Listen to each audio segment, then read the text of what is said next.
Hi friends, இன்னைக்கு simple and healthy-ஆன முள்ளங்கி சட்னி எப்படி பண்ணலாம்னு பார்க்கலாம். வாங்க வீடியோக்குள்ள போலாம். ஒரு கடாயில 1 ஸ்பூன் எண்ணெய் ஊத்திக்கலாம். எண்ணெய் சூடாயிடுச்சு. இப்போ இது கூட ஒரு முள்ளங்கியை தோல் சீவி நறுக்கி எடுத்து வச்சிருக்கேன். இப்போ அதை சேர்த்து நம்ம வதக்கிக்கலாம்.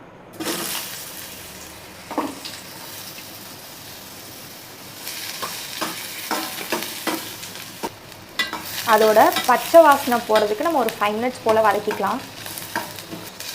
இப்போது நல்லா வதங்கிடுச்சு. இப்போ இதை நம்ம வந்து ஒரு பிளேட்டில் எடுத்து வச்சுக்கலாம். அதே கடாயில் 1 ஸ்பூன் எண்ணெய் ஊற்றிருக்கேன். எண்ணெய் சூடாயிடுச்சு. இதுக்குள்ள இப்போ 1 ஸ்பூன் உளுந்த பருப்பு சேர்த்துக்கலாம்.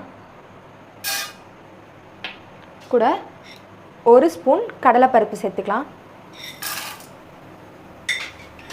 இப்போது இது பொரியட்டும்.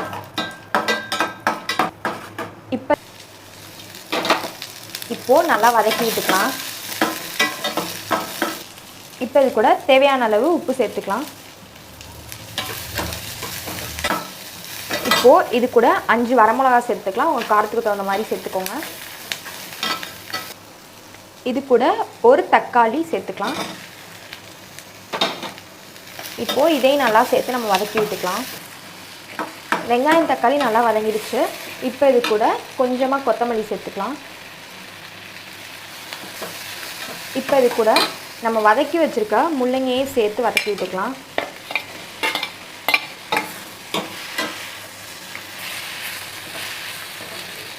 எல்லாத்தையும் சேர்த்து நம்ம நல்லா வதக்கியாச்சு. இப்போ நம்ம ஸ்டவ் ஆஃப் பண்ணிடலாம். இப்போ இது ஆறுனதுக்கு அடுத்து நம்ம அரைச்சி எடுத்துக்கலாம். இப்போது நம்ம வதக்கி வச்சுருந்தது நல்லா ஆறிடுச்சு. இப்போ இதை வந்து நம்ம ஒரு மிக்ஸி ஜாரில் மாற்றிக்கலாம். கொஞ்சமாக தண்ணி சேர்த்து சட்னி கரைக்கிற மாதிரி அரைச்சிக்கோங்க. இப்போது நம்ம நல்லா அரைச்சி எடுத்தாச்சு. இப்போ இதை வந்து நம்ம தாளிச்சிக்கலாம். ஒரு பேனில் 1 ஸ்பூன் எண்ணெய் ஊற்றிருக்கேன். எண்ணெய் சூடாயிடுச்சு. இப்போ இது கூட நம்ம கடுகும் உளுந்தும் சேர்த்துக்கலாம். இப்போ இது கூட ஒரு கொத்து கருவேப்பிலை சேர்த்துக்கலாம்.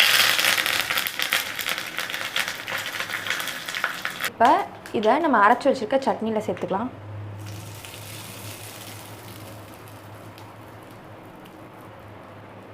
ஃபைனலி நம்மளோட டேஸ்டியான முள்ளங்கி சட்னி ரெடி.